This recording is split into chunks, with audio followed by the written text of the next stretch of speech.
And here we go. Welcome to You Had Me at Halo Spoilercast, where we will talk about Halo's 7th ever episode, whose topics will include, but are not limited to, teenage dreams, Soren completing his battle pass for enemy stabs, Master Chief completing his battle pass for teenager melees, and after that, we're going to move on to episode number 48, where we will give our first impressions of Halo Infinite's Season 2. But first, my Spartan team, who also may be in the mood to mash toes this week. First, presenting Spartan Jesse, a.k.a. Mr. Down Cabeza. How's it going, Jesse? I'm doing very well. How is everyone in chat? Great. Glad to hear it. Next up, we got Spartan Aarsal, a.k.a. Mr. Soulblazers. Hey, it's going pretty well. Okay, now I'm curious. Are those statements prepared beforehand? Your opening remarks? Maybe. Slightly. Next up, we got Spartan Amanda, a.k.a. Mandalaaxo. How's it going, Amanda? Oh, I think you were on mute. Nope, I was on mute. It's going great. Go deaf. I'm glad it's Friday.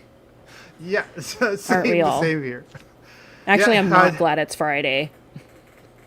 Oh, yeah, I work tomorrow, so Fridays don't mean too much to me. No, well, sorry to hear that, everybody. I am very happy it's Friday. I'll be sleeping in tomorrow while you're all up and bitching.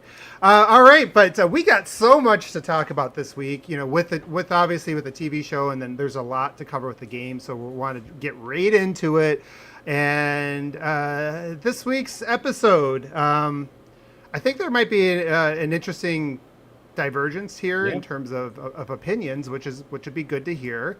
So I want to start off with you, Sol, because I know you just got off watching it, recently. Okay, I mean, I wouldn't put it like that. That's a really bad phrase to have just used. Yeah, most of the internet. I was waiting for you to grab that there, Jesse. That's what the intention of that was. Yeah, I did actually watch it this morning, and before I watched it, I'd heard a lot of, opinions about the episode, and I already had my expectations down pretty low because I knew it was a Kwan-Ha focused episode. Mm-hmm. And then as I was watching it, it kind of did everything it needed to do for me, for her character. It somewhat developed her. It finally got her past the age of pure teenage angst and unbridled rage. You know what I mean? That was useless, and the way it did it, I thought was really cool, which I'm sure we'll talk about. And overall, it kind of put a curtain close on Kwan-Ha's arc specifically.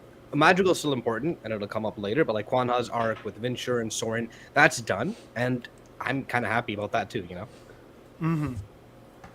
So you didn't hate it, and that's interesting. No. Okay. In fact, halfway through the episode, I'm like, this is not bad, and then I check, I'm like, hey, there's still half to go. Okay, let's see where it goes from here. And I do wonder how much of that came with some expectations. Anybody here see it before all the, reading all the negative reviews and stuff on it? Jesse or Amanda, did either one of you guys, or either one of you My brother made sure to inform us that he hated it. So we were going in like, oh no, should we even bother watching this? Yeah, and then you looked it up and you're like, it's a Kwan-Ha focused episode and it has 3.5 on like IMDb or something. And I was like, great. But I didn't think it was that bad. I mean, I thought it was actually fine for what it is. It really closed the loop on that story, and it opened a portal for something to happen in the future. Spoiler alert. So, yeah. Yeah, we do lots of spoilers. Yeah, Jesse, I'm going to have to say I'm probably going to be more in line with your brother on this. There's one moment in the entire episode which lasted a few seconds that I thought okay, was so kind of before neat. you mention it last night too, and I was watching the whole episode. I'm watching. I'm like, okay, what's the one moment? Okay, is it the slap the chief does on her? No. It was the grenade, right? The plasma grenade. Okay, all right. That was about it. I was like, yes. But so Jesse, anything else before we kind of dive into there? Just like some general stuff, or are you ready to kind of get into some of the specifics on the episode? Are you kind of in line? It was an episode of like thirds, where I thought the first third was very bad, the middle third was very good, and then the end was okay. Like it was not consistent like last week's was, so just by default. And I'm coming through your mic when I talk a little, Amanda, because we're in the same room. She's right that way, so Not too apologize, much. people. It feels It's just like it's a little. yeah. If you're in headphones, you hear it. Otherwise, it's not too bad. But yeah. So it was definitely very down, quite up, and then leveled off to be mediocre. If that was the whole show, it would suck. But as pretty much finishing off a storyline, it was better than I was hoping, and but my expectations were extremely low. Yeah. Well, mine were low. It didn't do anything to like ruin the series. So I guess that's, like if we think about some of the worst episodes of like, Game of Thrones, it was like, oh, how they're going to recover from this mess, season 5. And then obviously at the end, it landed terribly. So it didn't do anything to ruin any potential for the main story arc. So that's probably the best. I think it actually added something really cool to the main story arc, and that was the big thing for me. Okay. If we just want to hit that, and obviously, yes, there's full spoilers when we talk about these. And we'll have, if you don't want to watch now, it's generally like half an hour, 45 minutes. But the reveal of why her dad was so like obsessed with defending the place was, I think, good, and actually, it gave it a good enough reason why they had kept doing this. They just didn't. The reason for having this storyline is good, but the way in which they went about it was bad. Like it was still, it was too drawn out. It was something that could have been, lose an episode or two on the season and just have a little bit of the pre-stuff and then this part of the storyline and be better instead of the constant back and forth. Mm-hmm. Because then when you get that reveal of, and I'll look for it in the episode here, but when you get the reveal that we'll talk about in a bit, I thought it was worth it in the end. I was really worried about that because when I first heard something about like Mystic Ones and your true purpose, I'm like, oh no, what are they going to do here? Are they going to like break the lore? Are they going to do something weird? But then what they ended up doing, I was like, oh, this is not bad. Like it's changing a lot of things, and it's definitely going to change the way they get to Halo for sure. I mean, that's not going to happen how it does in the games, but overall, it answered a fair. Okay, I mean. So the reason is the portal, right? That they're protectors of a portal. A monitor was there, which was super cool seeing the monitor. I wanted them to zoom in more, but sadly didn't see that. The monitor's there, and they met one of the first Ha ancestor on the planet, and they gave him and his family line a mission, right? You are a protector, the capital P, and you need to protect this place until it's safe or something like that. And it kind of answered a few questions, like why don't they want to sell the deuterium? Because they want to keep certain places unexcavated, things like that. The portal needs deuterium to activate, I think. Things like that. It actually answered a lot of questions I had in a good way. Yeah, I mean, so, and it's interesting you guys are bringing that up, and if you want to add anything else to the lore or the potential with the story, feel free to do that, because I think most people were probably sleeping at that part and missed it. Because I don't remember anybody talking about that. Well, not all of us are 70 years old. Talking online about this show is mostly just people that are it's hard miserable shitheads. When you're rolling your eyes really hard, sometimes it's hard to pay. One thing I definitely recommend is Halo Canon's videos on this are really not just a good refresher. Actually, they're a great refresher. I watched that actually like a couple hours ago, which is why I still remember certain plot points. They also kind of like tell you, hey, yeah, this did happen in Halo. It's just in some obscure book that no one knows other than the guys making these shows. You know what I mean? Things like that. And he takes a generally neutral stance on it, which is nice. Yeah. What was the one last week where it's like, oh no, this is lore? 2 weeks ago with the jackals with the swords and people are losing their damn minds. Like, no, that's pretty normal. That happened. Yeah. Oh, I thought that was actually cool. That was something they can bring into the games. Yeah. So like, most of my started in game. Well, most of my issues with it weren't because I think that is interesting when you kind of like look at it that way. But I think they drowned it out. It was so much junk that I think a lot of people didn't even catch that. They didn't even catch the portal. I mean, they were so caught up in the fact that we're doing a dream sequence. So I guess let's talk about that a little bit, since that is all tied together, right? That's kind of where you learn some of the stuff. I guess I'm just not a fan of dream sequences. I'm not either. But it might not have been a dream, right? It might have literally been a connection to her ancient memories. It might have been a connection to the domain. Like, there's a lot. Halo generally doesn't do dream sequences. It's more stuff like hidden memories or deep instructions loaded in your bloodline, things like that. So we're going to get to see Chief kill her a bunch again? Gotta love that scene. So yeah. So what does that mean? At least they threw that in for all the people that was going to hate it.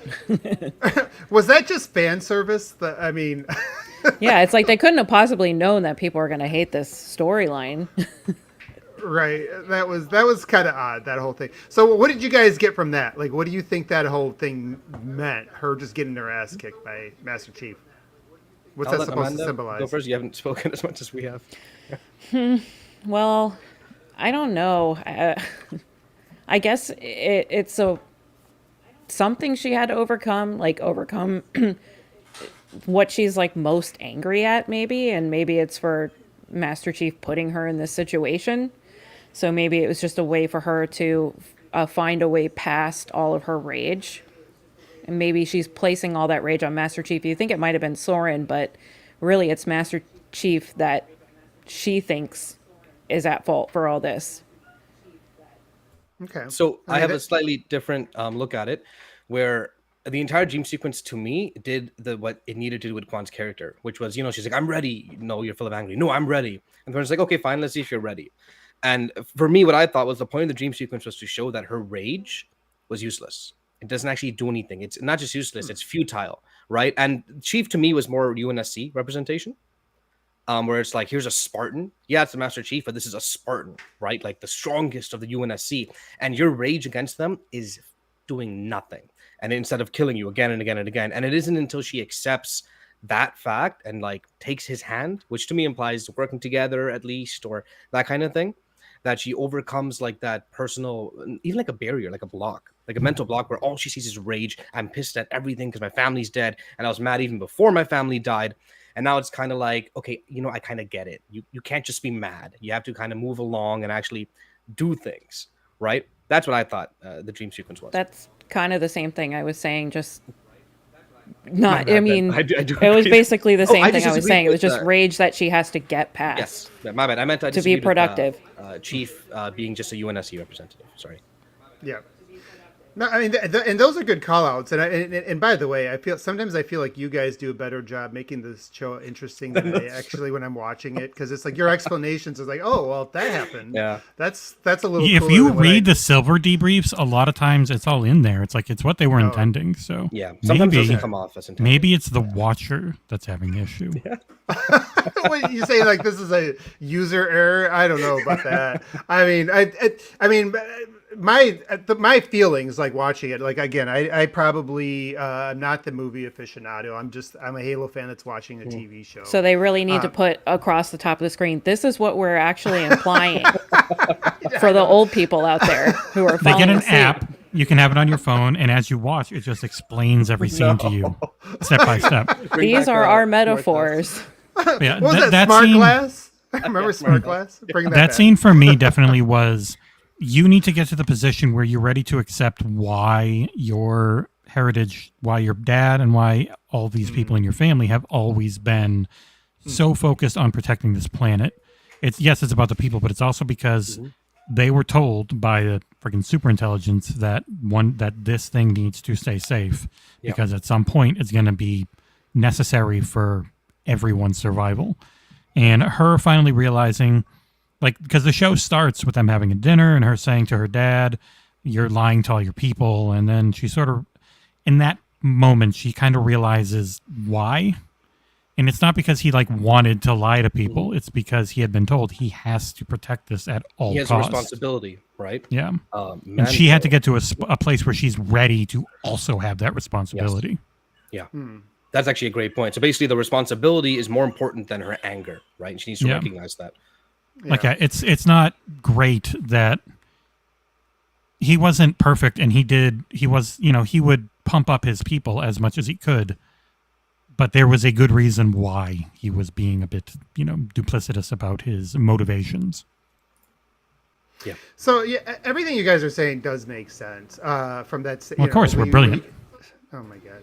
But from that standpoint, one of the things that always that frustrated me about her character, or why I thought it was such bad writing, is like, why is she even special? It's not like her dad gave her great training. It's not like she has some born ability because of this, or has access to something that's special. It's just like. And yeah, that's interesting. You point that out, Soul, because it's like, okay, yeah, she's really, really mad. It's like, but how far is that going to get you, right? Like in anything, all it did was get every member of her family killed. Everyone she came across died.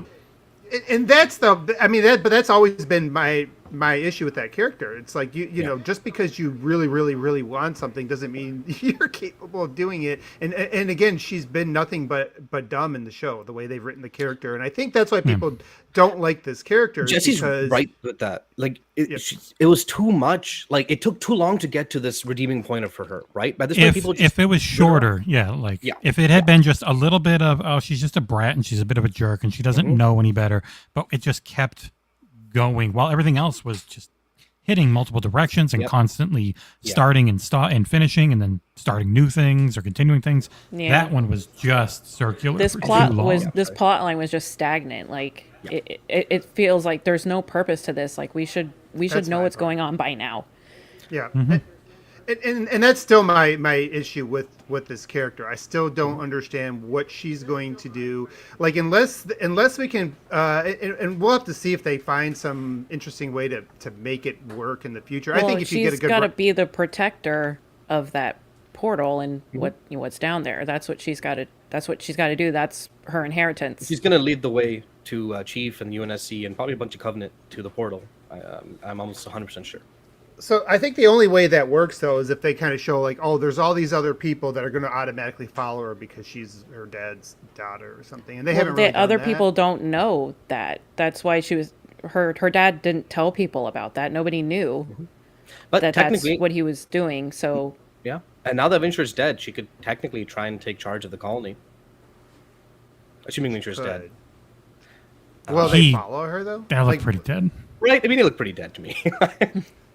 But to me it still feels, I think the way they've done it, and you said it, Amanda, like I just think the way they stretch it out, it just makes it feel like a bunch of Ubisoft side quests. Yes. And like, what doesn't help? She was so stupidly dumb. That's my problem. That's my biggest problem with the character. She's she was just running around with guns blazing. Like, I hate everyone. Like zero nuance in anything. No, everything's gonna die. I'm gonna take back Madrigal. I don't understand the world even a little bit. And I feel like the writers did that because they wanted to give like this big development moment for her. But dude, A, don't take that long, and B, you don't gotta be that obtuse. You know what I mean? And I do wonder with their planning. Is this one of those things that with the starting filming in 2019, waiting a year, coming back in 2021, are these, is this the side of the show that got really messed up planning wise? I mean, it could stretched be out, and we'll never filmed in different probably location, know, right? but So that it could have been. And I'm gonna put up this is Fincher in the fire. Yeah, I don't think he's Venture. Venture. Oh, Gorman's character. Yeah, Burn Gorman. He that in the fire just completely envelops him. And then they even walk out and they don't see him anywhere. So I can't imagine he's dead. Let's transition over to him now because so one of my issues with obviously we've just been talking about her character the whole time is just like the lack of, it didn't make sense, her kind of let's not overlook this dude because it was almost pointless for him to be there whatsoever. He was the most she could have had this journey without this dude. Right. Yep. This guy was just a one note, and it's have such to have You're right. Like the only thing he was missing was like a mustache to twist. The monologue. What is that? What am I listening to? What is up with? What's wrong with using a little stealth? If the kill is that important that you got to bring a half an army with you to get this person, what's wrong with just They hit so many formulas whenever on this side of the plot that they don't hit on the other side, which is he's got 8 million people. Soren's got 8 billion shots, never misses. No one can ever hit him until this guy and goes, right. I'm gonna, that pissed me and he off, gets him in the neck. This was we're just following familiar trope from, beat to beat to beat. Yeah. they needed to have something to get to this final battle for some reason, which they didn't really need at all. It was a couple fun moments, like when she's like, "Don't," he's like, "Don't worry, I'm not gonna kill you." And his partner looks at him and he's like, "Come on, like, you know I am." See, like, and this is like why I get, these are the things that stand out to me. Like, you guys point out some really cool potential with the lore, but I just get so hung up on like, I feel like you guys, everybody on this panel, all of you have been talking and explaining this, could have written this episode better than the way they executed it. And it is like you have a one-note bad guy who is a really good actor who is just pretty much wasted, I think, if we assume he's dead now. I mean, the only thing he was missing was the mustache. You get up on the microphone and announce you're here and do the monologue. Like, this is like out of a cartoon that we grew up watching in the 80s or something, like you remember Skeletor would always just like announce himself, and it's like, dude, like, why don't you just sneak up on He-Man one day, kill him, and then you can talk all the shit you want to talk. It's like, this felt like their side of the story that needed to be for the non-sci-fi fans. Like, we need something that's just more grounded in dumb TV that CBS customers are used to on their Paramount programming. This definitely was far less risky. Was just more.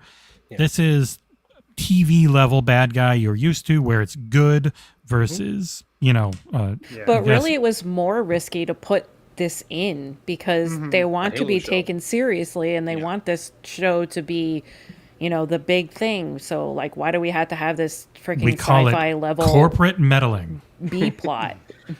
What's weird is Abe is right. Like, the execution wasn't that well done because it felt kind of rushed. Even it's like you had so many episodes to tell the story, but you decided to put the entire actual development of this character in one 45, 46-minute episode, right? Like, that felt kind of off to me. And you had a lot of filler along the way, right? Like a lot of meaningless stuff. You had a meaningless assassin, a meaningless chase scene. There's other in this episode. I'm like, wait, why did they keep her alive if she's not going to show up on this episode? It's just a lot of stuff that's like, why did you even do that? That was and just, really, that was like a dead end. Why was he even going after her? Like, she's not even a threat. She's just he was scared an of her. orphaned daughter of this rebel leader that nobody even knows. I mean, nobody even really cared, to be honest. To be fair, they imply that Magical's been ruled by the Haas for like generations and generations, right? So it kind of makes sense that it's like, let me just completely wipe the bloodline out, right? Get rid of any future threats too.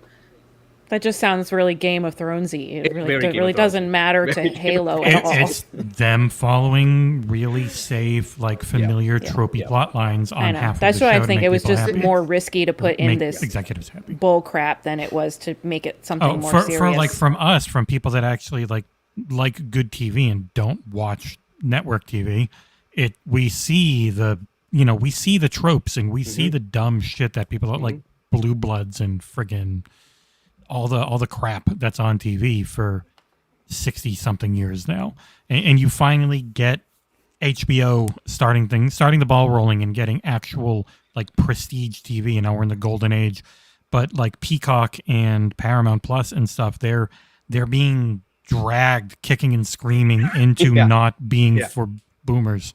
So well, and that's kind of my.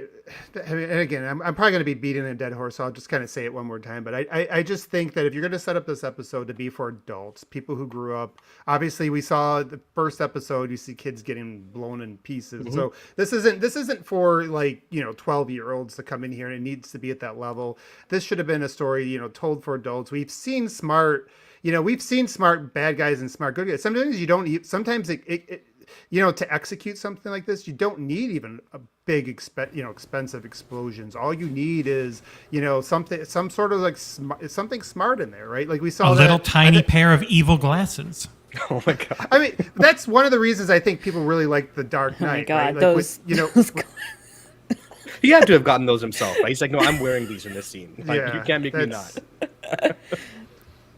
But going back to like when we think about like The Dark Knight, the reason why I think that movie stood out for a lot of people, including myself, was that they did some smart things, right? Or things you didn't expect. Like it wasn't just it's the writing, right? Yeah, right. It's like how everything kind of tied together. It kind of made sense. All the motivations made. This is just Anyways, this was a cartoon. Vern Gorman's a great actor. Like he's been in things, and I really enjoyed him. He's almost like. I am a space Nazi. It's just screaming. He's a spacist. We know. We got it. That's why he wants Quan. All right, but one thing I wanted to talk about was one thing the show did really well. I thought was kind of show watchers. Hey, you want Chief only wearing his armor? Well, this is what he looks like: a cold, unfeeling, robotic. I'm gonna kill you numerous times over, and you have no idea how I'm feeling.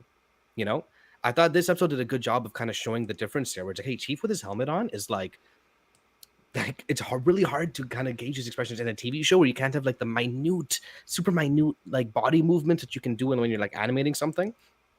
So I kind of like that commentary they showed in the episode. Pretty much the most you get is what you had in episode 1, where him and Jinha look at each other and they go, They nod, yeah. So speaking of Chief, real quick on that topic. So obviously this one didn't have any Master Chief. I didn't like the episode. You guys were a little bit more okay with it, but just in general, it did have some Master Chief. Yeah, that was. he killed Quan Ha like 10 times. That's the Master Chief you wanted in this episode. He definitely got his battle pass points in. That melee kill that I can't get in Last Spartan Standing. We'll talk about that shortly. I re-rolled that right away. It's like I left it on there for a little bit. I was like, oh, maybe. I was like, no, forget about that. That's not going to happen. So no Master Chief in that. I mean, moving beyond just this episode, do you guys, if that happens in the future, whether it's focusing on other Spartans or other characters, is this panel good with that, or what did you guys think? What did you think overall with the lack of Master Chief? Do you think this is something they can't afford to do very often? This ended it. I mean, this ended pretty much her main push storyline. So, and if you watch the incredibly potentially spoilery, it depends very on how, spoilery. The heavily infers what's going on in the next episode preview. It's back to all Chief in them. And it looks insane, by the way. Oh man, I cannot wait. Yeah, it looks real good. I like where it seems to be going, where people aren't stupid, and that's a big difference with this storyline, where people were very dumb. I haven't felt like anyone's stupid on the Master Chief stuff, really. Like Miranda Keyes is a bit ignorant, but when she knows stuff, she's not an idiot. Halsey is duplicitous and a rotten bitch most of the time, just like in the games and books, especially the books. And Parangoski is smart. You'd think she'd maybe be manipulated, but not. She's holding her own. Yeah, she knows what Halsey's doing, and you can almost see her appreciation for it. Like everyone sort of gets what the game is there, and that's what this was missing so much, and why this was so formulaic and tropey and dumb is because the characters were dumb. Like even Soren going off, and so they start off with the whole they're having their dinner way in the past with her family, and she's mad at her dad saying, "Why are you lying at your people?" Because she doesn't know. He's been told by friggin' Forerunner and Scylla Monitor that he's got to protect this portal. And then we jump to Soren, who's just back home. Yeah, well, that was Game of Thrones level of traveling right there. Yeah, they've really cut down what space travel is in the show, which I get because, I mean, having to explain how every trip is a couple months would really suck. And it can work in a book where you don't have the same pacing and you can just quickly say, and they traveled for months instead of having But, or you can have a story about when they traveled. Back home, magical. Back home, back magical. Right away. I was like, really? It's been a day, dude. I guess that they haven't been keeping in sync. At first, that because they had how did the show begin? It started with the flashback, so it seemed like the so Soren I thought stuff was also a flashback. Soren was a flashback, and then when they started talking about, I was like, okay, so I was thrown off. I do think everything's out of sync. Like they're not keeping the magical stuff in sync with the UNSC stuff, and it's all going to catch up in the end. Yeah, we also have no idea when is this going on with with Quan. Like, when are they? How is this relating to Master? Like, we need to know. Like, how is this relating to the? I don't think the main story. I don't think it'll catch up until last episode. They're ready to go to the portal. That'll be when it finally syncs again. To answer your question, Abe, as a standalone episode, I thought it was still okay, decent. I wouldn't watch a whole show about it. But one episode about just this, and then it's kind of over with. I'm fine. I think in the future, as long as the characters in the standalone episodes are more interesting, like if it does follow like a that's different my feeling. Spartan team or something, right? Then I'm Yeah. okay with an episode not having Chief, or if it follows the Arbiter or something like that. Yeah, so that's kind of like I'm kind of along the same wavelength. I was kind of curious to see if that was, part of the negativity. I don't think that was, the main reason for the negativity. The main reason was because they had just done such a poor job of building it up, where once you got the payoff, it's like, well, I don't like her, so I don't like that she's now less of a jerk. I was hoping she'd just actually get killed by Master Chief. But I'll actually say that that if they end up, because sometimes these episodes can serve a purpose, especially if you have that other main line event kind of building up, right? And you're about to be on the verge of that payoff, and then you kind of make people wait a week. You kind of do that thing where it's like, now we're going to pivot over here and learn about this character. Sometimes what that can do is it just builds up more anticipation for the other thing, right? Like other shows have done that well. I think where they missed was just the whole side story. It was too much of it. If this executed was a third as long, I think it could have been fine. Or It just ended up dominating. Right? Or if this make were her like- less hateable. If they would have picked one of the other Spartans and did a side thing with them, I think probably would have, would have been fine. They didn't need Or- Vince as a character at all. That entire arc was more like, hey, No. we have this actor, we got to use him now. Oh crap! Let's make some more episodes with him. Yeah, Like, come on. he was so waste. And by the way, if this season ends and then we see him, some people pull him out of a fire and say, "Oh, he's still got a heartbeat" or something, I'm going to lose my shit on that. So God, man. As long as we can see his burnt ass cheeks, I'm in. I was looking for that. So did anybody? They never showed his burnt body. I know, rule number 1, if you don't see the body, but I'm like, please. Well, they did walk out They don't- directly they to where can- he would have been 2 seconds after the Yeah, explosion. they can make this this is a good point. They can keep him dead here. We don't have to it can And I be like the ambiguous, fight. but it could also be he's dead. We don't have Maybe And they like used the. His point was to make it so it's not easy for her to figure stuff out and like that. They made it way too long. So now she's figured it out. There's only 2 episodes left, and I do think this comes down to what Kiki Wolfkill said in an interview that I gotta find so I can friggin' link it in the show notes or something. But it's pretty much because of the way the scheduling, the shooting went, it messed up plans on episode counts and storylines and stuff in a way that they don't have in season 2, where season 2 is like a one straight shot vision, and she feels very confident about things. The quality staying the same, like not the dips and valleys we keep having. A Yeah, good that's reference probably to that, why they yeah. greenlit it so quickly, because they're like, all right, we have a plan, and And a lot of they have people are watching confidence it. in the plan. Yeah. A good reference, by the way, to that. A good example is, I'm not sure how many of you guys watch Wheel of Time, but their final 2 episodes, 7 and 8, were filmed post-COVID. So like a year or so after, they lost a major actor. One of the 5 main characters didn't come back to the show. They weren't able to bring like their primary enemy costuming unit.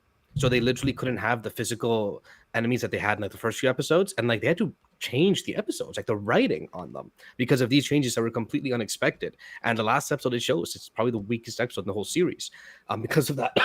So I wouldn't be surprised if that also affected other shows. That filming at the same was time. the Disney Plus thing. Like every single Marvel show has lost time to COVID, including Moon Knight, which just finished in its 2022.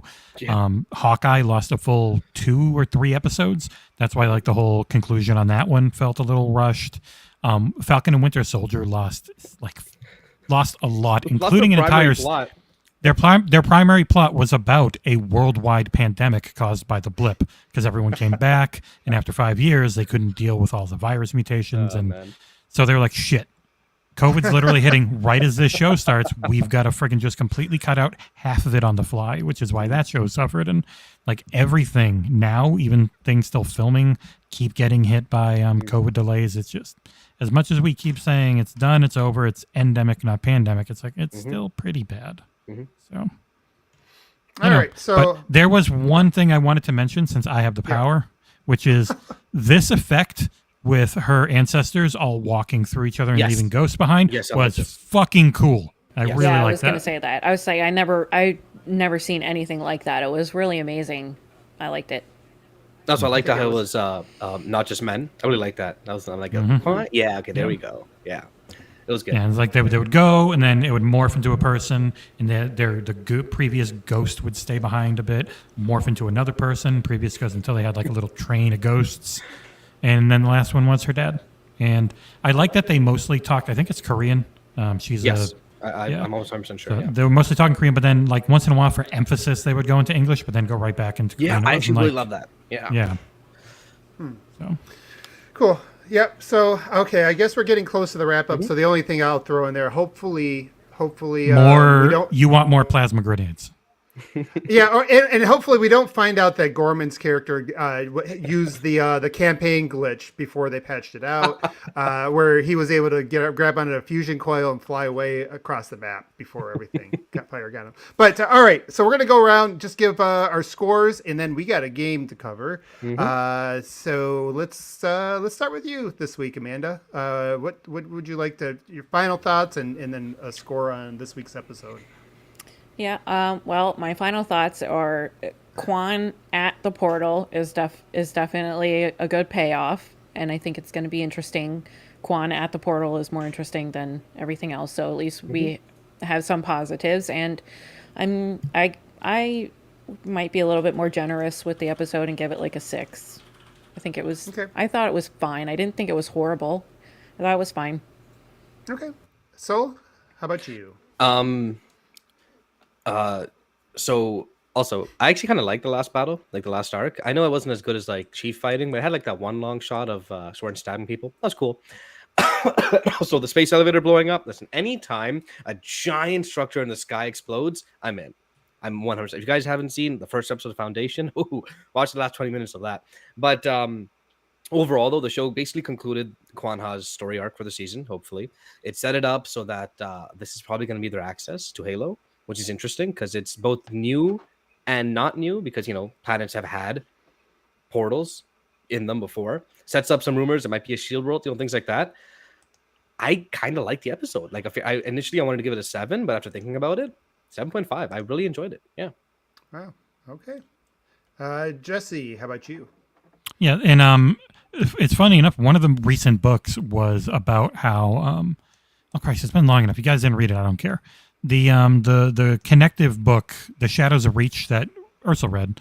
There's a portal in Reach. That's what that was. The thing that So there is a portal, and that's how Atriox comes back. So from the Arc in Halo Wars 2. Yeah. Yeah, it's a portal to the Arc, and between Reach and Arc, and that's so like there's a long history of portals. And by the way, stuff, technically, in the Mystic Tent, there were like a bunch of different foreigner symbols, including symbols like that directly reference the rings. So I think that it's pretty much a given that this is going to be a portal to one of the rings. Yeah, especially with how they showed the ring. Yeah, I didn't catch that either at that. all. I had to watch the Halo Canon episode. I'm like, wait, there was important stuff in the background there? What? Well, yeah, I mean, the moment I see a Forerunner and hear about a portal, I just think, oh, it's probably to a Halo. That's what I'm thinking too, but that basically confirmed it, I feel. Yeah. Oh, But yeah, very inconsistent, bad to start, good in the middle, okay at the end. I try to actually use a 10-point scale where a 5 is mediocre. So this would be a little above mediocre for me. I'd probably go about 5.5. Okay. I think If you do it in Metacritic video game scores, that'd be a 6.5. See, I'm doing Metacritic video game scores, by the way. That's what I always use. Just keep in mind. Yeah. See, that's the problem with Metacritic. We're all using a different Yeah, I hate scoring it. system. I hope we get We're on gonna it. take the average, and we're going to take the average. We've literally gone back to our entire site and added everything that we ever reviewed the platform on to try and get on Metacritic, but I still hate Metacritic. Yeah. All right. Well, so yeah, I've already kind of made my feelings known. I just didn't care for the episode. I didn't think it didn't ruin anything. It did. In fact, like you guys pointed out, with the portal stuff, does add some interesting lore possibilities. But the execution across the board was just bad to conclude a story arc. Especially wasting Gorman's character, which was also bad. I don't like dream sequences, so you know, even if there was some cool things in the middle of it, I just didn't. The whole time I was just like, I can't believe you're doing this. So I'm gonna go with a 4.5. So underneath. And there is, we've mentioned it a few times, so I should show this plasma grenade explosion was pretty sick. That guy's just completely gone. He disappeared. And that gave me that bumped it up from a 4. By the way, that alone was that gave was you the a best boomer part of boner. it. if no one used any Covenant weapon in that fight, I'd have been really mad, to be honest. I'm like, come on, you're literally fighting where there was a bunch of Covenant weaponry all over the place. Let's go. Yeah, right? that was really cool. That was the, and I didn't call that out earlier, but that was my favorite moment of the show by far. And it only lasted a few seconds, but it was better than the rest of the episode for me. So I would say on the average, I guess we're probably around a 6-ish, Like a 5.5, 5.5, 6, yeah, something like Metacritic that. 8. And it was the weakest of them all, but it followed some good stuff. So hopefully we get back into some good stuff in the next couple. Some shows wish they could have a weakest episode be a 6. Technically, this wasn't the weakest episode of the season for me. I think that was episode 2 or 3 because like Kwanha's parts, like at least with this episode, she was at her worst. Exactly, right? And those ones she distracted so much that I'm like, God, get out of here, right? And this one at least it's like finally finish your damn crap. Let me move on. Those ones were more annoying because it kept jumping to her in the middle of really cool chief stuff, and you're like, oh, fuck. Hopefully it's the end of the stupid writing for her. But all right, so we're gonna move on to the game, and I'm gonna stop for a second. Amanda, did you want to stay or you don't? I know. Yeah, I don't really. I don't do the PvP on Halo. Still waiting for the co-op. Once we get the co-op ready to go, we'll be playing the shit out of that. Yeah, we'll bring you back then for that. So, Amanda, thank you for joining us. Enjoyed hearing your opinions on the show, and I hope you have a great night. All right, thanks. You too. Bye. See you guys. Or see you. Bye. You're still staying, Soul. You must stay. All right, guys. So now we're going to move on to talking about the game, and I think there's a lot to cover. So we're going to pick whatever is going to come to mind the most. So season 2 is finally launched. We've leading up to it, we know all the controversies. We kind of had an idea what to expect. I think what they said was going to be there, in the weeks leading up is there. There's obviously been some additional controversies, probably deservedly so. But I want to go around and just get some first. Close the wrong window. I was gonna say. Oh. Yeah, I closed the wrong window for a second. He disappeared for a bit. Oh, that's fine. It's this show. Abe was really happy for a second. He didn't know why. But so I'm gonna go ahead and start with you. I know you've between the three of us, I think you got off to the quickest start on it. I was out of town. I got back last couple of days. I put in 10 hours, but you've been on it since some of the early glitches till now. I think overall, like, kind of, what are some of your general feelings on season 2? I want to play. I mean, I feel like that kind of summarizes it. Before season 2 released, I was like basically checking the weekly award, and hey, if it was half decent, I'd be like, okay, let me give it a shot, right? But there were like weeks I didn't even play even a little bit. Now it's like I want to go home and play Halo. Last Spartan Standing, I still haven't won yet. I've only made it to but the one time I made it top 3, I think I'm starting to get the appeal of BRs because my heart was like, like the whole time. I'm like, okay, this is tense, right? Like, let's see what happens. Yeah. But then the winner had like 3 lives and I had 1, so I haven't really tried Catalyst much, only in the custom one we played, which is a lot of fun. But overall, season 2 it's kind of weird because we technically haven't gotten everything that they told us is in the season yet, right? We haven't gotten land grab, we haven't gotten the fractal. Not even close, really. Yeah. So it does feel a little barren is a strong word, right? But it feels a little bit lesser content-wise than I thought it would. Mm-hmm. But at the same time, I feel like that might just be part of the game because in general, every time a season launches, it's not going to reinvent the wheel, right? It's still Halo Infinite. And generally, you're still going to be playing the same maps and you're still shooting people with the same guns. Yeah, the big difference is going to be certain affinities mode. That's when it really changes. Exactly. So I think I just need to kind of come to terms with the fact that even once they get the 3-month season cadences, 3-month cadence seasons, it's still going to be Halo Infinite, which isn't a bad thing for me because I still really like playing the game. And for whatever reason, I suck and I need to see a stupid bar go across the screen and something moving up. Otherwise, I don't have interest. I hate that I am that way, but I am. And the new battle pass alone is just giving me a lot of motivation to keep playing. So, yeah. Yeah, no, it's interesting. Jesse, I know you just had a chance to get it, just a little taste of it. Any early impressions for you based on what you? It's still really fun. My internet isn't always the best when I'm trying to play online, stream online, record everything. Even if it was, it might not matter, but we'll get into that. It was pretty We'll good get to most of the night. A few times I had some issues with the connection, though. Our group was very global. So on the whole, I can't complain too much. We literally covered, I think, every major continent except for like Australia. But thank God Nick wasn't there. He just would have never stopped complaining. Love you, Nick. Yeah, it's a ton of fun. I have more cosmetics than I know what to do with. So I get the incentive of seeing a number go up really does add to people wanting to keep playing something. But just on the whole, the gameplay always feels great. Things felt balanced. The Ravager actually felt good. Yeah. On the whole, it was really fun. The only reason I've never been that big of a competitive PvP guy in Halo. This is probably already the one I've played the most actual, just straight up PvP, and it's still great. And it's going to come down a lot to what is the cadence for season 2. Do they keep up with what they've talked about? Because there'll be lulls, then there'll be reasons to come back, then there'll be lulls, and then like co-op hits. And at that point, I'm super happy because then the next month Forge hits. And at that point, it's just sort of like, all bets are off. It could be nonstop stuff to play, depending. It's the community constantly giving new content to play. Yeah. So this kind of feels like the last potentially barren point for the start of a season, maybe. I don't know.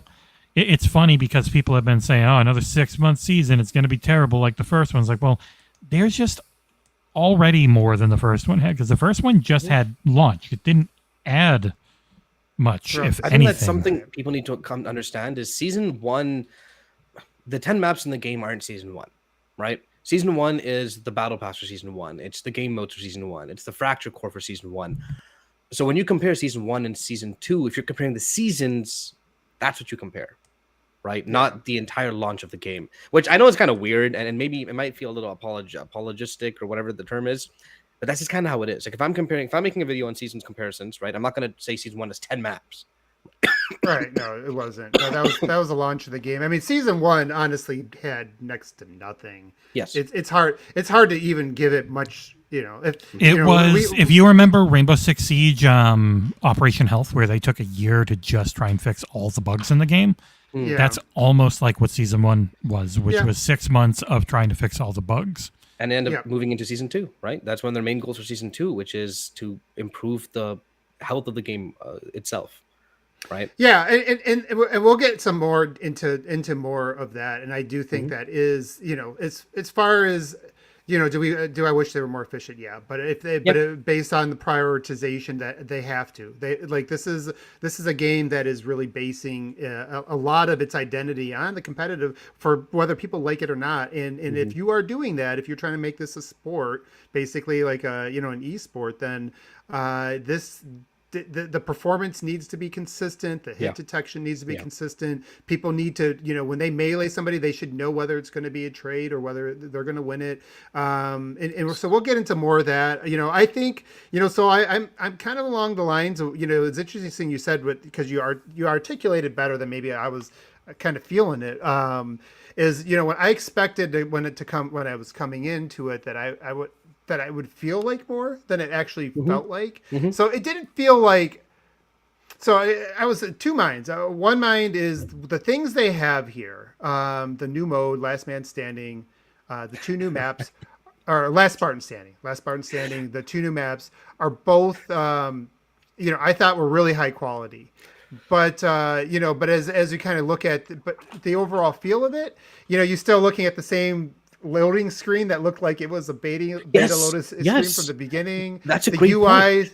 The UI. So like it's almost like, I think if I were to use an analogy, the Halo Infinite stake is pretty good. right? The foundation of it is really good, but it's like the chef is bringing it out to you without any potatoes, without your salad, without any garnish on it, and that is part of the experience. And I think it's, you know, I keep coming back to the overall potential, and the core of it is really good. I put in 10 hours in 2 days, and I want to go back. You know, I'm looking forward to. I've only played Catalyst like twice, and I want to play this map more because it's really cool both times. Those maps are really good. But yeah, I think my overall opinion is that this is going to, if you've been engaged with the Halo Infinite up till now, or close till now, maybe you got off with Elden Ring or whatever, but you put in a good amount of hours, you really like the foundation. This may hold you over until Forge comes over. Mm-hmm. I don't think this is going to rejuvenate it. Like, I don't expect Halo Infinite to spike into the top 5 in the next few months. Yeah. I think it's going to kind of continue to tread water. I had some friends that really enjoyed it when it first came out. They got off and they came back, and they're like, after a few hours, they're like, and some of them are genuine. Like they really loved what they felt. But they're like, hey, I got a little bit. They really loved getting off. Yeah, they love getting off. Well, everybody does. Everybody does that. But anyways, don't they? But but the general feedback is it didn't really feel different. And and if Last Spartan Standing isn't going to capture, and I don't think it's going to capture everybody. It's a really good mode, but it's not super competitive. It's not a BR. Yeah, it's not a BR, and it's not really very casual friendly. This is something that's going to run the casuals off pretty quick, I think. So, like I was saying, Halo needs a more casual mode, and I like Last Spartan Standing, but this is like the sweatiest it gets. It is, man. You get one-on-one, and somebody toasts you. You better, that's the kind of thing that a casual player is just going to be like. Even if they've been hiding, I was watching some guys are trying to hide out, like guys or girls were trying to hide out like this is a like a traditional BR where you can just go sit in the grass and wait for the last 2 people. Yeah, good luck with your starting weapons against BR at that point. You're basically done. So even with all the extra lives, but so quality. For the people who've been with it, I think this is going to freshen it up. For me, it's got me excited. Yeah. But I also understand why my friends who've fallen off probably aren't going to come back yet. This isn't the season to really bring. You're right, 100%. It's not the season that's going to rejuvenate the audience. I was hopeful it was when I first read the blog post and all the content they were adding. Yeah. But when I'm actually playing it, I'm like, yeah, this is still Halo Infinite. It's still a continuation. The game's not dead, and it is going to bring the more life back into the game. Not on Steam, mind you. Yeah, they're at like 15K right now. It's going to drop back down to 1K. Steam numbers are about as useful for Halo Infinite as UK physical are for Xbox sales, in my opinion. But I think it'll keep the game in like the top 15, top 10, maybe, hopefully at one point. You know what I mean? And which isn't bad. I mean, it's still above like every other game on Game Pass except for Minecraft, for example. But one thing you said, which I think they should have done for sure, is my go-to example is I had Gears 5 installed for like months even after I beat it, and the loading screen would keep changing, and I'm like, well, this is interesting. What's happening here, right? Yeah. And then when I open up Halo Infinite, even the little tile changed, but the banner when you enter is still the main campaign. Same bad. The same loading screens. There are a couple of new music tracks, and when they play, I get excited. I'm like, oh, finally, like some new music, right? But the loading screens are the exact same. Like these small things could actually make a fair bit of a difference. Yeah, they make a lot of difference. I mean, if anybody ever studies like Apple marketing, they invest a ton just in the packaging, right? Like you've probably heard that. Like if you work for a company that it's probably use that example. If you're talking about marketing or sales or something like that, they spend a ton of money on this little box that most people will probably throw away, right? Just that experience before you open it up, and just because it gives it that premium feel. Yeah. And I think that is, again, it goes to my meat and potatoes example. It's like they got the steak is really high quality meat. It's cooked really well, but all that peripheral stuff is just, it does matter. I think it matters, especially in gaming.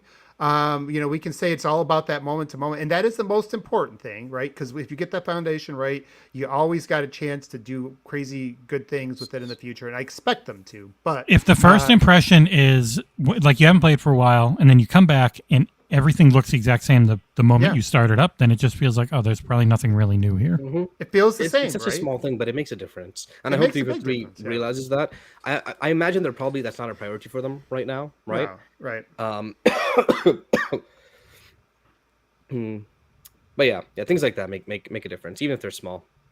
Yeah, yeah. So yeah, when they come back, hopefully with season 3, they need to do some things with the UI, obviously the progression. But let's go into some of that. So like, what were the things? So like, if you were to pick out, the biggest standouts so far, besides what we just talked about, the presentation, what else really stood out to you, both positive and potentially as opportunities?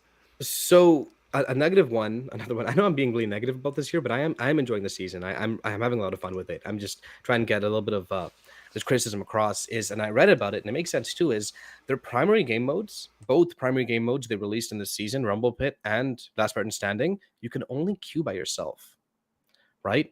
So right away you show up with some friends, like, hey, let's play the game, but the new fun stuff we have to queue by ourselves. That kind of sucks. I mean, Last Man Standing, I get it. Obviously, you can keep myself, but like something like a Rumble Pit, you should be able to queue up with friends for like something. I know you can screw the game up a little bit, blah blah blah, but come on, it's a social playlist. It doesn't really matter. No, it doesn't. Right? And I hope this is the last time we get something like that, because that is a really big missed opportunity, in my opinion. Because Halo, at the end of the day, is still a social game, and a lot of people only play with their friends play every night, especially older people that don't have as much free time, right, as younger people. And if you can't play together with friends, then it's like, okay, I guess we're playing the same thing we played 5 months ago, except maybe we'll get a new map, which is great, but maybe we'll get it when we play Team Slayer or something, Yep. No, and that, like, it ties into something else with them too. Like, if I were to find, and we'll get to some positive stuff here in a minute, but these are little nagging things, right, that we just want to vent about, because they're really small things. And again, like, if you're like leading a project, I think, you're focused on the big, the most important things, but like these little small details, you tie that in with like a battle pass, right? Like, you and me talked about the battle pass challenges. I think the whole system is obviously we expect it to get overhauled. You talked about, like the reason why they have it is that, hey, it's going to force people to try more playlists. But the number one thing that's going to get people to play more stuff is their friends. More than a battle pass. And, if you want people to try a bunch of different modes, experience the diversity of the Halo sandbox, see all the different, how diverse things could be. Like as a group, when we did our, community thing, we went to some custom games, right? And we did the ninja thing and with the sticky grenades, and we tried it on the new map. And it's like, people were like, this is really fun, right? Like, people were having a good time with that. And that was just like, that is something that's going to, I don't know if it's I didn't go into the playlist to see if Ninjas is in there, but the thing is, stuff like that is going to be in there, and it's going to be missed by a lot of the community if they're not going to be dragged in there by their friends, right? And things like that. So, and it is in there, but it's like 1 or 4 games out of like 20. So the chance of getting it is kind of low. But you're right. That has been a constant issue where they're really seem worried almost about certain game modes or playlists dying, and it just comes at the expense of being able to play what you want to play.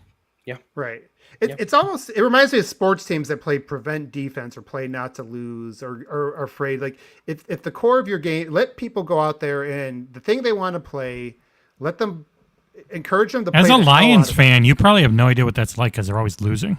We've had Hail Marys thrown out against us because we've only had the 3-man rush at the end of the game. Yeah, it's anyways. As a Lions fan, I know all about the prevent defense. We've lost probably more games with that than anybody. And I do feel that's like one of the things that is, sometimes 3-4-3, again, they get the big things right, but then they kind of shoot themselves in the foot with like little mistakes that they don't need to make. And these are the one thing I will say, I want to give them credit. We saw Staten out there. He's basically the head of the whole game. He's acknowledged it. He's basically said, hey, we kind of brought some things on ourselves that we weren't expecting to. I do want to give them some credit for transparency, and I'm hoping that with him at the lead, that these are things that will kind of stop happening over time, assuming he stays there and stays engaged, and they say that they're learning from this, and I hope they are. You know, things like this, like, and taking out, like, I'm not somebody who ever used skill jumps, for example, but I did like to see the fact that the pros could use that, right? And just knowing it's there, knowing that's something you can practice or work on if you really wanted to get that little extra advantage or pull it off in a game. Like, just knowing it's there, it was a cool thing. And I think just those little things, like, So they didn't get rid of every skill jump, technically. It was like a few of them. And I think they didn't. What annoyed me about that part was that they didn't communicate it beforehand. Yes. They've been so open and transparent about so many other things. They should have mentioned before, like, hey, by the way, we're changing for the skill jumps, and explain why, right? Like, for example, I'm pretty sure it's because, like, they think it messes with the map's balance, which it might. It might give an unfair advantage to certain spawns compared to others, you know, that kind of thing, if they didn't take it into consideration when the match is being played. But, like, we've had 2 major pro tournaments. I don't think anyone's really complained about skill jumps. No. You know what I mean? So, like, why? But I'll give them the benefit of the doubt in that I'll wait for their reasoning. Right, I'll wait for their communication before you jump on anyone's throats. And, like, even like the slide nerf wasn't really a big nerf, by the way. In fact, I found out how to super slide literally last night. It turns out I was doing it wrong the entire time. I didn't realize. I'm like, oh my god, that's how you slide so much more. You got to slide when you land, not when you leave. But crap, I forgot I was gonna say something. Damn it. You're talking that about the Twitter nerfing. Responses to Halo social media posts are one of the worst things on the internet. They are. No, you're talking about the exaggeration of, like, how much it was nerfed. Oh yes, but no, I was going to mention the challenges. It's anyone who's played the game since November knows they're a lot better. They are, like, no more snipe someone after they jump off a fuel rod cannon, or no more kill people with fusion coils, or, like, specific stuff. But we're still getting challenges where there's still some where, like, you can't even queue for that mode. The week where we had the black visor, I tried hard for it, and I was leaving to Montreal, so I literally only had, like, a couple days to do it. And I had 2 challenges specific to capturing and defending zones. There is no way to queue up for any game mode specifically that can capture or defend zones. I played like 6 ranked, didn't get a single strong, or I got 1 stronghold, and I didn't finish either of the 2 challenges. And then eventually what I did was I played Big Team Battle, and you can leave the match, like, before it loads in. There's, like, a little button you can press, and I did that like 4 times, and oh wait, okay, there it is, total control, right? And I finished it like that. Like, it was really frustrating, and I'm hoping they can limit that. Like, like, come on, take those out. Take anything that you can't queue for out of the game.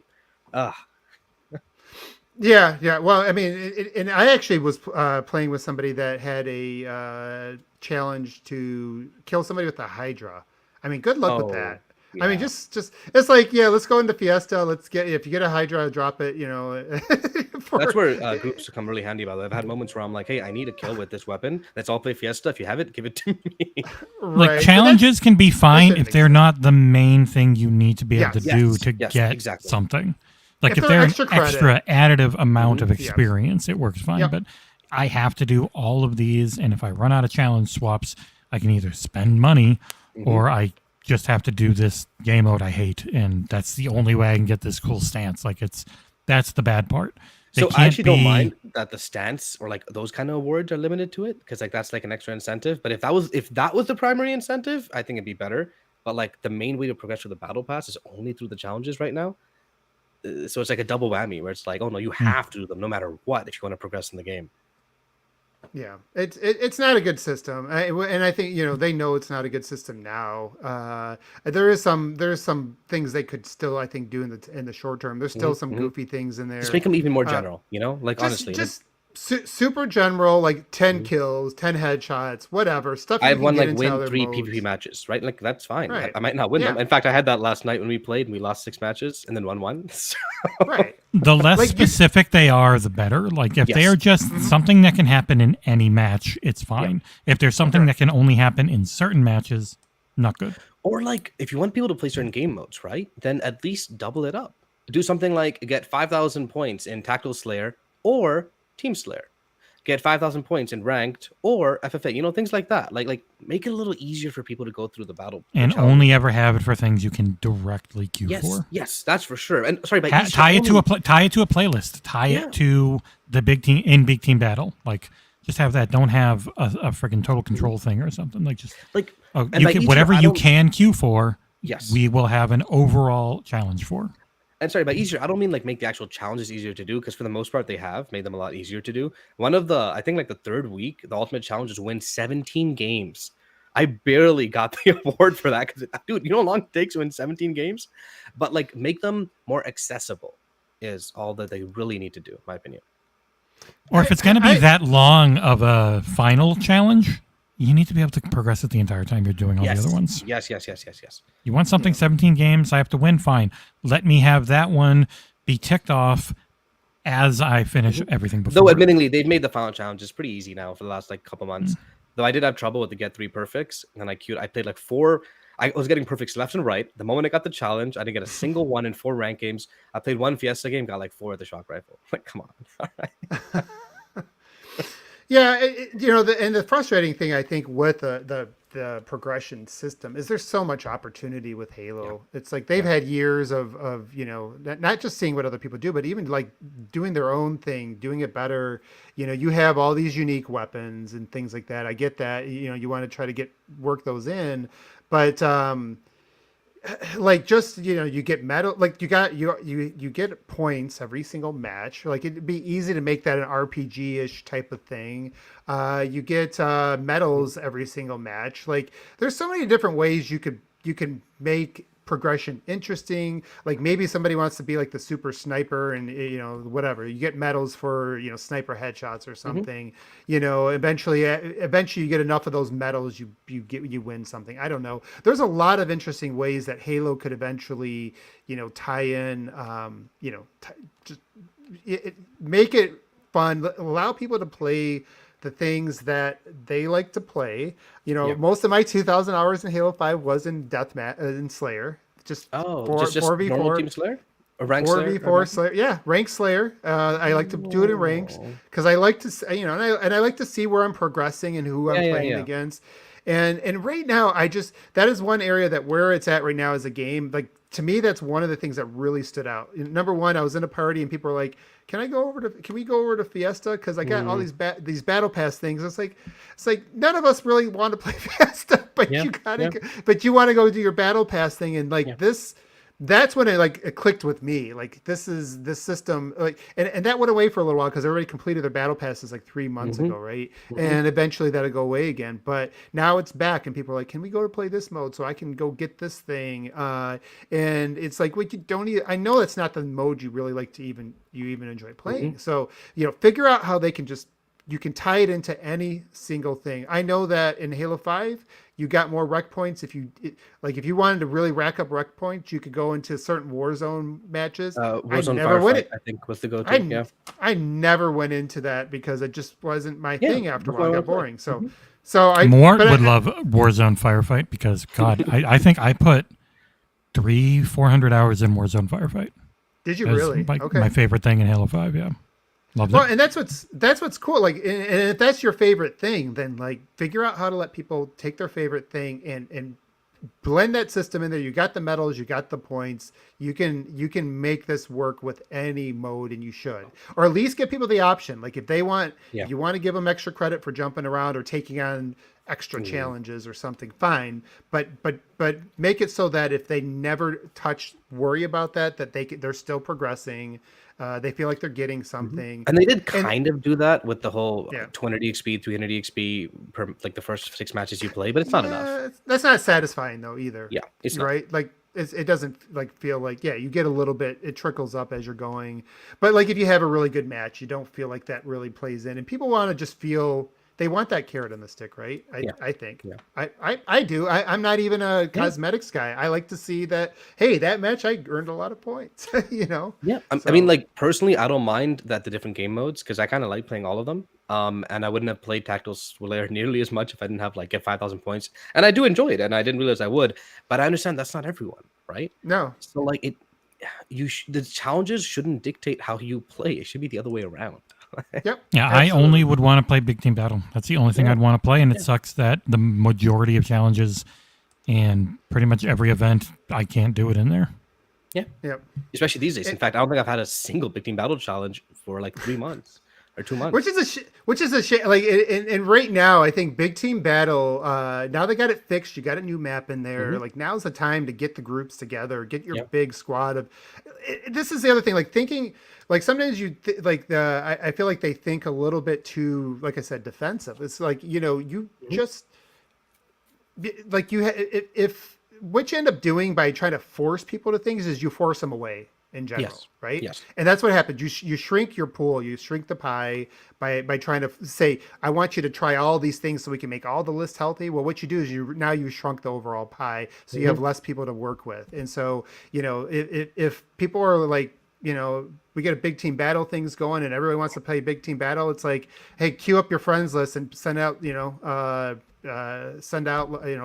or whatever, and go recruit some people to get a team of 12, and that's not happening right now because none of the battle passes are encouraging that. So I think that kind of like summarizes that, though. So I think the progression is the thing that's standing out the most. One of the things that's standing out the most. The other things is some of the technical stuff. We know they're working on that. That should be the priority. I actually agree with that more than even content. They need to make sure this game is clean. And it was a rough launch, right? It did not launch as clean as they expected it to. The number one thing they said, which was, "Hey, you can leave the match after you die. Don't worry about it." That didn't work. Right. Yeah. No, that didn't work. And but I get it. And that happens, right? Like.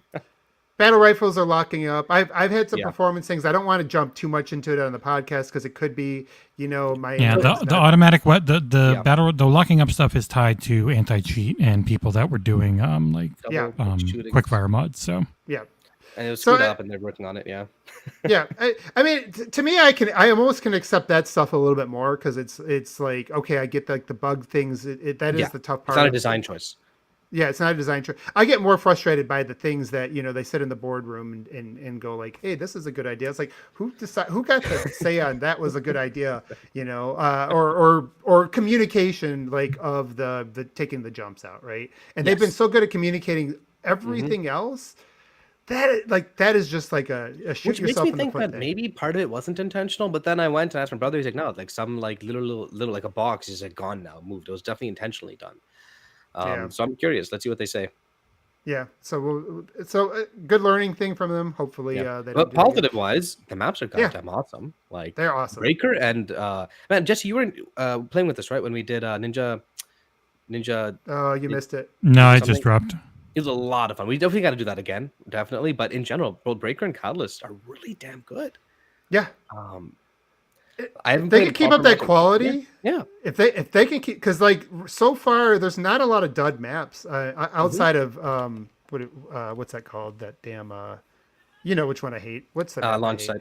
Launch site. Yeah. Outside of launch site, that's like my only dud map where I just don't want to ever see that one. But other than that, like these feel different, right? Like they aesthetically, they play differently. For better or for worse, I heard, some people saying there's a lot of choke points in this, but I like the fact that it's not the same flow as the other maps, right? It is harder to flank. It does funnel you to certain areas, and you got these like, these cool little jumps and, tunnels that you go, like I'm watching it on the screen right now. And so much. It feels completely different than everything else. And I'm going to be interested to see, how we can break it or, exploit it. Breaker it. My goodness, Abe. You and your puns. This, by the way, I look at a map like this, and this map was not easy to make. It did not take them 2 weeks or a month or two to make this map. It clearly took a fair bit of time. You go through the leaks, and they've got a lot of maps that are really what most would probably consider done. It seems like they are committed to, we won't actually put them out until they're the best quality and they match what we want everything to be. Which does bring me to that same point I think I made before with the testing, right? They have to test their things, and they're currently still having trouble, even I think today, with testing in large numbers due to COVID. Before they bring in like 50 plus people all the time. Now they got to like make smaller numbers or do it like not in person, blah, blah, blah, things like that. So who knows how much it might still be affecting them. I know if Dan was here, I know what he'd say. But yeah, Breaker, it's, I played like 8 last Spartan standing matches on Breaker, but then one big team battle match, and I learned more of the map. in that one big team battle match than I did in the 8 last person standing matches. Yeah. You play it completely different, right? Yeah, you don't have to be on your toes the whole time. Yep. Which is really, you know what? I'm looking forward to next week. I think when last person standing is on every big team battle map, that's gonna be really interesting. Is that? I didn't even realize. Yeah, the moment the event. Well, is it next week or the week after? It's when the event ends. Sorry, yeah, right. once the event ends, right, then the mode propagates out to its own playlist on everything. That's how they're going to do it from now on. And you know what's interesting? Like even on some of the existing big team battle maps, like I decided to go in and do some big team battle a couple weeks ago, and it was like I was discovering things. You'd think with all the hours that I put into that, I would go in certain. Like you just get into these rhythms, like you run to the same spot, you try to grab the same weapon, and then I started trying some different things. I'm like, wow, this is really really fun, and I'm looking at this map here, and I just feel like it's going to be forever before you kind of. Can try out every strategy, especially at this map. Like there's so many little nooks and crannies. Oh, that's what you're saying earlier. Yeah. Okay. Yeah. So really high quality, and the other thing that struck me is like these would be good quality for single player, right? Like yeah, actually, you're right. Even the way they looked, the arena one. What was that? The arena one called Catalyst. again? Catalyst. Yeah. So Catalyst. I mean, just the way it looked like it would have been pretty if you saw that in a campaign. So really high. I give really high marks for the initial impressions. Maps. A lot of times the challenge with scoring those early is, we don't know what the exploits are right now. We don't know, if once people figure out the maps, if how they're going to play, right? Right. Yeah. Because there's, or what the shortcomings are initially, but. First impressions, I would give them an A for first impressions. Definitely. Like my first impression of Deadlock and High Power are nowhere near as good as this. I'll tell you that much. No, I agree with that. So yeah, this was very surprised with, or not surprised, but very impressed with that. And then last Spartan standing overall, I think that's one of the better. It's not a BR substitute, but it is one of the better modes. It's the best version of free for all I've ever played. Yeah, that's basically what it is. Yeah, I can see that. Because I never liked free for all at all, but I played like 2 or 3. I died 4th fastest, and then I was the 2nd person alive, and then I was the 3rd person alive at the end. Yeah, that's pretty good. Getting close. I usually die like this 3rd person. I played too aggressive. I know that. No, there's nothing. I think that's how you should start playing it, right? Get good at playing it aggressively. My first game, I actually won. Which is useful out of the pistol until I got like level 3 or 4. That started making a bit of a difference. Yeah, with a map that big, you need some range, and I'm actually happy that they give you these short range things at the beginning when there's a lot of players on the map because it encourages everybody to kind of run for each other, right? Like you can't just sit back and camp and hope that you're going to get like some long range kill at the beginning. I think I actually like what did you guys think of the weapon progression? Did you like it or not? It's not what I expected. Like when I first read it, I knew it was coming, but it's not what I expected in the sense where I thought there's going to be a little bit more of a casual mode. So I thought the last weapon would be like a sniper or a rocket or a sword or something like typical gun games, right? But this was nice shot. Yeah, this was. Thank you.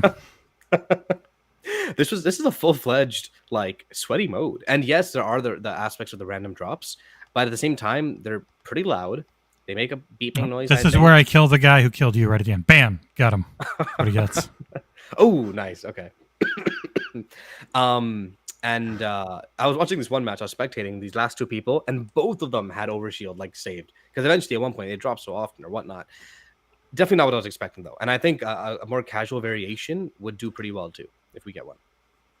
Yeah, I know. That's the other thing too. So I think right now, I like where the progression is because, well, I'm a battle rifle whore. Yeah. I mean, that's my what I run to the battle. You call it your battle rifle. We all know. Yes.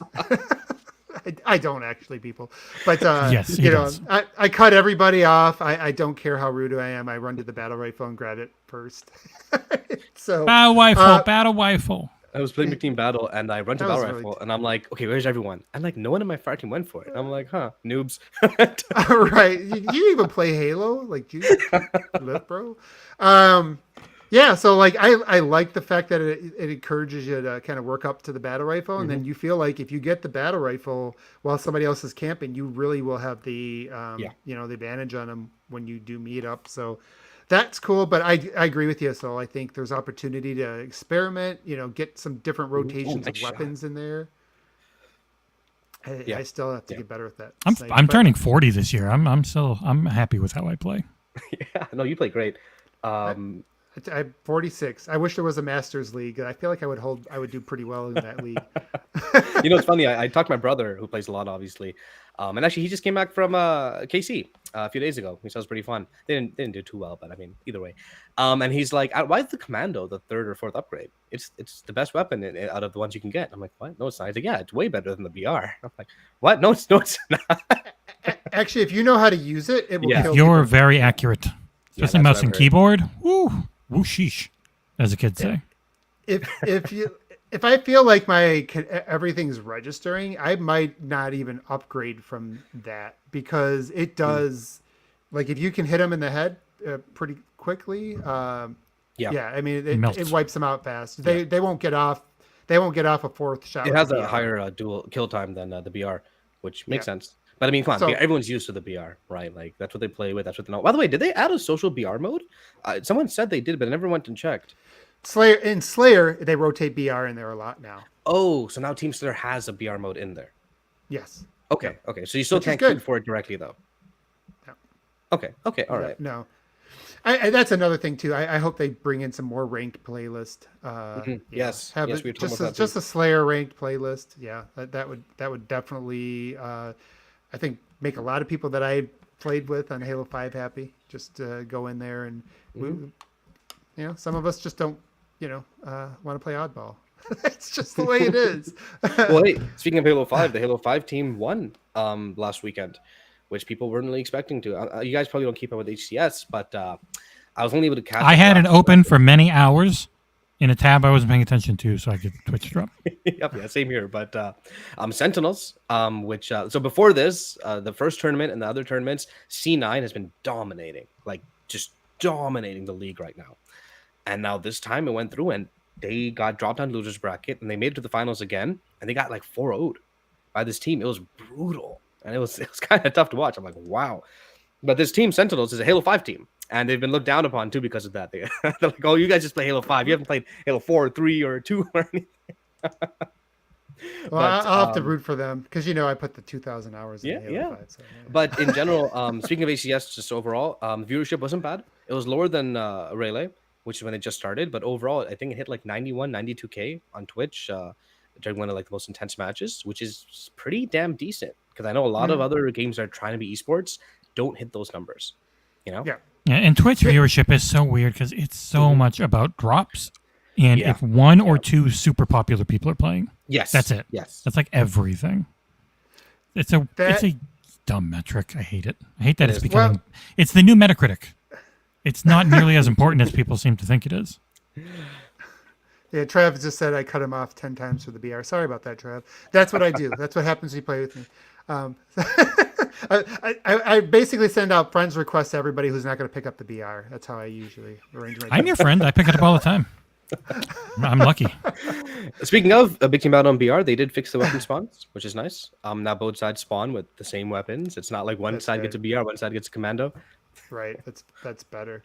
Yeah. Yeah. So, but yeah, you're mentioning the Twitch thing. But that you're right though. That the streaming them keeping their competitive game is really important. I think that's going to be.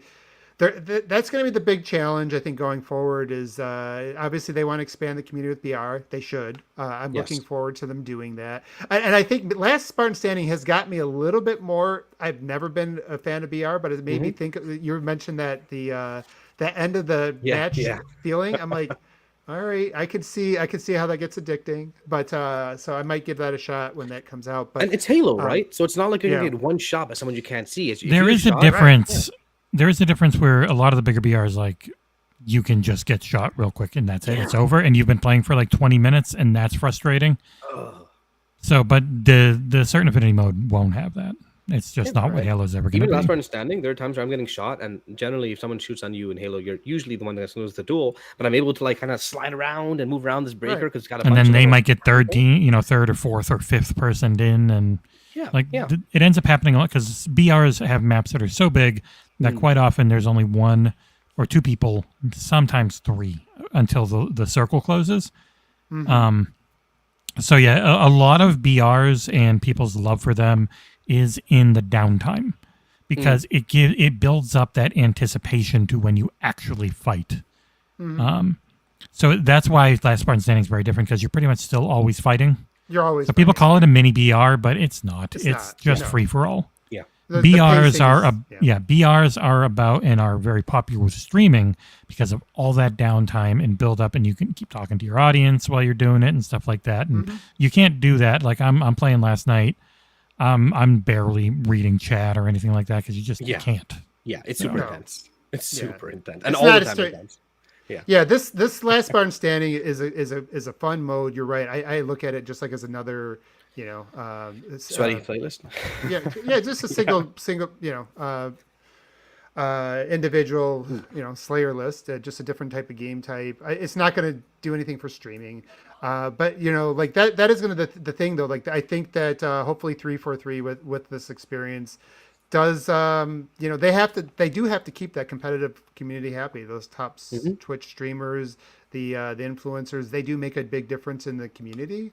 And especially the ones that generally are generally trying to contribute and things like that. Not all of them are the Reddit type. So that hopefully is something they can balance. But it's going to be exciting. Hopefully we get to see something at E3 that we'll have a lot to say about. When we learn more about what Certain Affinity is doing, hopefully, but we don't know that for sure right now. All right, guys. So I guess that we covered a lot of it. We didn't say too much about. Just real quick, we didn't say much about the cinematic stuff. It wasn't a lot. It wasn't. You guys no. want? Yeah. No, I think didn't it- even it- get it. I had to look it up online. It never popped for me. Really?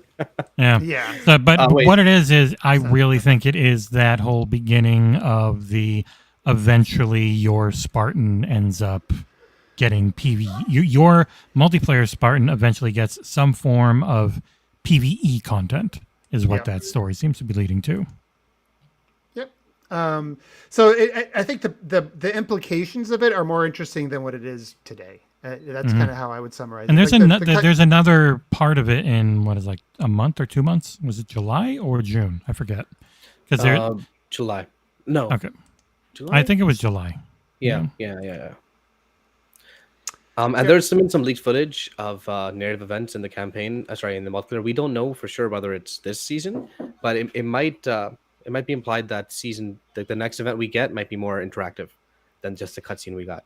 By the way, did you guys? Jesse, you didn't see it yours in game, but Abe, did you keep your Spartan or did you change him up for the cutscene? I left him the way he's been for the last few Oh yeah, you months. have the Mark 5 armor, right? Yeah, With the red. So, Yeah. But that was neat, and that opens up. Again, this is probably a whole nother show to talk about the possibilities. Like this is the thing though with Halo. As much as right now we kind of see where it's at, it does feel like it should be more right now. There is opportunities, but you just look at all the there's issues, but there is also like a lot of opportunity, and so. Yeah. I'm interested now, like you see that, and it's like, okay, maybe where can they take our Spartan? Is that going to be in PvE stuff? Can you start carrying the look of your Spartan across campaigns? It definitely seems like the co-op campaign we're going to get for the initial campaign is just going to be 4 chiefs. The little thing they showed was 4 chiefs in a car on the picture.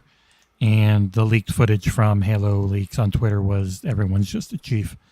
I do think future smaller expansions where we're playing as our multiplayer guy and not playing as chief, that's when you bring in all your stuff and you can look like the soldiers from Jinro the Wolf Brigade with this friggin' season's awesome fracture armor that I really want.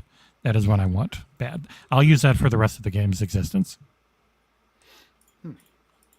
Yeah, so any quick thoughts on the cosmetics? I don't have many, but they look cool. Yeah. I'm looking forward to getting The AI, I just want to see the lines because the AI for the previous battle pass wasn't that exciting. I switched them off, the No. Staten, but this one sounds a lot more fun. Yep. Yeah, And dude, freaking. man, I saw someone in our game yesterday that had the elite skull shoulders. I'm like, what? Dude, how much money did you just About spend on this $200 battle probably. pass? It's $200 to get to level 100. Right up with that. That's crazy. All right. So, any final thoughts, or I think we covered everything. You guys? No, anything I'm we happy missed? with how it started. But it's all going to matter on what's the cadence moving forward, and then how does Forge hit? How does co-op hit? Like, not only just hitting, having them work well. I know that's not going to be perfect. There's going to be mistakes. And do we hear anything at E3? I don't That's know. what I was about to ask, actually, because we got the dates now. We know the event is coming. Is there going to be anything Halo at all? They this year? better. They should. I hope. What they would it can. be? Because it's too far away from season 3. I mean, you remember last time or last year when they did it, like that changed the entire. You remember how it was super negative leading up to They changed the E3. narrative, The whole right? narrative just changed Yeah. on a dime because they showed some cool things. I think If they have any type of like the stuff that Pfhorbear keeps saying the name of, and I can't remember, the Vox whatever. If that tease that they started in the last live stream with the whole hack thing, if that becomes something that then is revealed in some form at E3, and it's like the certain affinity mode, and coming in December or something like that, that I think that would get people pretty excited. Yeah, or maybe we'll see the Endless, a hint of it. Do you think they'll have enough work done in a year or less than a year? even a tease, I'd say even a cutscene. Lots of right? Aluspa, thank you, Mort. Give people something. So, And they cut out so much from the campaign in certain ways that you never know what is the work gonna be to do more campaign stuff. Like, they've got a big ass map, they've got all these different places, like getting the voice actors together. What lines do they have? What animations do they have? Yeah, it might not take forever. You never know. I mean, we've already had lines about infection and things like that too. I mean, who knows? I mean, just creating a whole snow area. If you guys have seen we talked about it. Me and Forge Pfhorbear leaks. did in one of the drop pods, the Forge leaks. Just adding snow to the levels, redesigning the lighting makes them feel completely. Make it Far Cry different. Primal. You just make the map that we already have covered in snow and pretend it's a new area. Yeah, I mean, Because Far Cry Primal was Far Cry 4's map, except for they just dressed it up to look like an ancient jungle. Really? Same map. That makes And sense. it How they worked. took it out so quick. Yep. All right, but yeah. So as somebody who's a Halo, core Halo fan, this will definitely reinvigorate me. I mean, I've been playing it anyways, so it's not going to matter that much. But I am happy with it. But I think overall, I understand it's that anybody who's left it's probably not ready to come back, and I don't really blame them at this point if what was there was not enough. But I am really, really looking forward to seeing how the season progresses, seeing how the new modes get added. I'm super excited about the Forge potential. We don't know what the limitations of that are going to be yet, so I don't want to oversell that. But there's a lot of, I think that could be a big deal depending on what's ready. So looking forward. But I think that gets us to the end here. You guys good with that?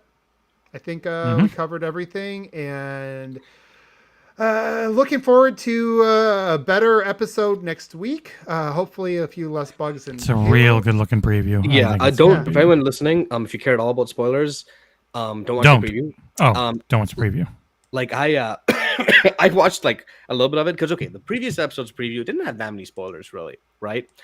This one, like, I watched 30 seconds of a minute preview and I had to pause. I'm like, yo, okay, stop. This looks really cool, but wow, is this spoiling a lot of things? They could be building up to something. So I am expecting next week's episode to be still a little like setup, right? To set up for the finale. But let's see how it is. I think it'll be higher than this week's. I think they will get over that. Easily. They'll do better than 4.5. That's my prediction. So go ahead and sign us off. Also mention the drop pod too. And yes. So for those of you watching, if you haven't noticed, Pfhorbear, who's also been on the You Have Me Halo show pretty often, has started a new series called Drop Pod, and this is before they named their new updates Drop Pods, by the way. And ripped us off. Yeah, the focus of it is to be like quick, precise responses to Halo news that drops, hence the name. So like, let's say for example, I don't know, next week something happens on a Monday or Tuesday, and we're still going Friday. You'll still get some of us. It'll be Pfhorbear and one of us or someone else on the team talking about what just happened, explaining it, summarizing it, and it's pretty cool. And if you haven't seen any of them, you should definitely give them a watch. I haven't watched a single one. No, I'm kidding. Yeah. But you're in every other video, so you know. Yeah, I've purposely kept myself out of them because everyone sees my face too much as it is, or hears my voice. If you've watched this far, then I'm sure you know that XboxEra, we're a community for Xbox fans who generally want to keep a more positive slant on things, which, to be honest, as an Xbox fan, isn't that hard anymore, right? It's not 2018. Tell that to our Discord. Oh, God, seriously. Well, they only spent $69 billion this year. This should have been more by now. But anyway. If you enjoy us, we all have Twitter handles. Jesse streams, I think, once or sometimes even twice a day, pretty often, pretty regularly. Check it out at twitch.tv/TheXboxEra. Yeah, I got to work on getting just XboxEra. Yeah. And I play a lot of Halo, so... Yeah, just look for OneBadMutha online. You won't see him because he normally plays while showing offline. Send me a friend request. Let me know who you are, where you heard. I'm if you're listening to this podcast and you're looking to join up groups, always looking for more positive people to kind of join in the don't want battle rifles. Yeah, and if you don't mind me running past you to grab the battle rifle, I'm just kidding. And Abe is also on other podcasts relatively often. So if you like how he talks, if you like what he says, and take a look for that for sure. If you're a weirdo. His episode, your episode on the main show. If you're not Jesse, it kind of sucks. That episode got cut short because of the thunderstorm, but that was a really good episode. You really worked well there. That was a dark time. Yeah, physically, like literally. Well, it wasn't dark outside. It was very bright outside in flashes. Yeah. Oh, that makes sense. Yeah, full on lightning storm. Huh? That's what you get for getting good weather. Natural disasters. That's what I tell myself living over here. Good weather. Warm weather, let me say. And of course, everything we do isn't really possible without the Patreons that we have. I think we broke 100 relatively recently. It's amazing that you guys support us like this. And if anyone watching this wants to do so, it's patreon.com/XboxEra. And if you guys want a cool place to just talk Xbox and Halo and not acquisitions, check out our and Xbox not Era games forum. analysis from Digital Foundry. Yes, avoid that thread too. This is a joke, Mike. But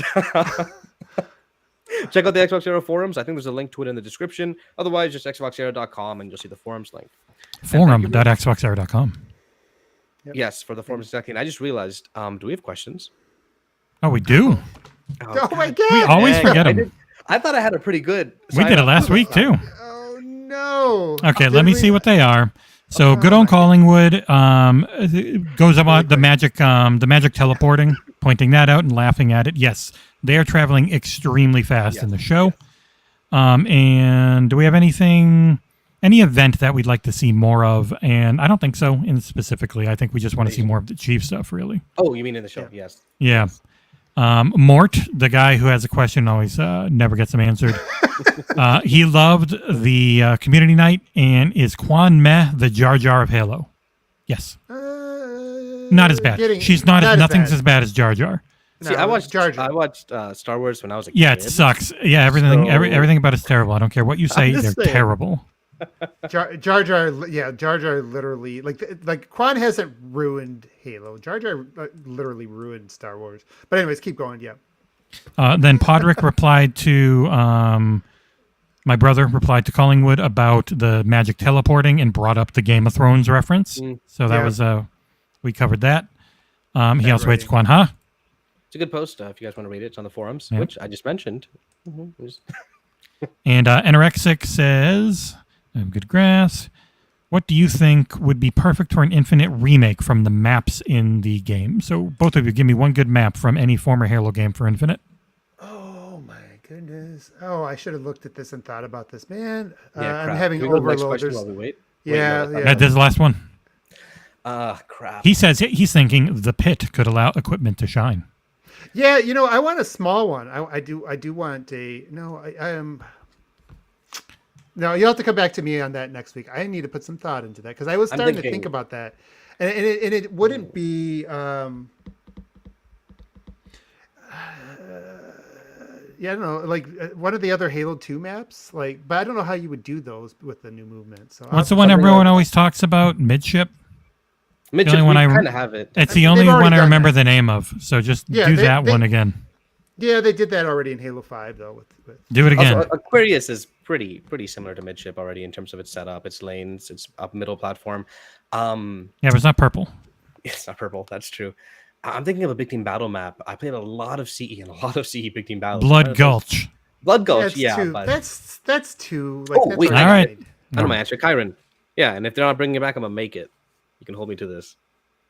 Sure. One I don't know what portal. that is, but I agree. It's one of the portals. No. Man, I did, Nope. I know I'm going to think of it. It's not there right now. I know I'm going to think of it when we come back. Well, I'll have to come back to that next. I'll There's try and there's a remember lot. that question for next week, Anorexic. Yes. And so, yes, thank you everyone who watched. That was our unbelievably fast question thing. Keep an eye on the website tomorrow. I've got a review going up for Unsold, which is on Game Pass, which is shockingly incredible. A friggin' game out of nowhere. And we've got the podcast tomorrow night with the hilariously timed guest of MVG. Yeah. You'll see tomorrow. Oh, you know what? I know it. I know the map. No, he knows it. Zanzibar. We want I want Zanzibar. Zanzibar. Zanzibar would be Amanda Zanzibar. wants Zanzibar too. That map is still one of my Oh, all-time map. favorites. But I- That would actually work really well, I think, at the new moons. But anyways, all All right. right. Okay. Thanks- See everybody thanks, later. Come wave goodbye, honey. See all of you. Say bye. Take it easy.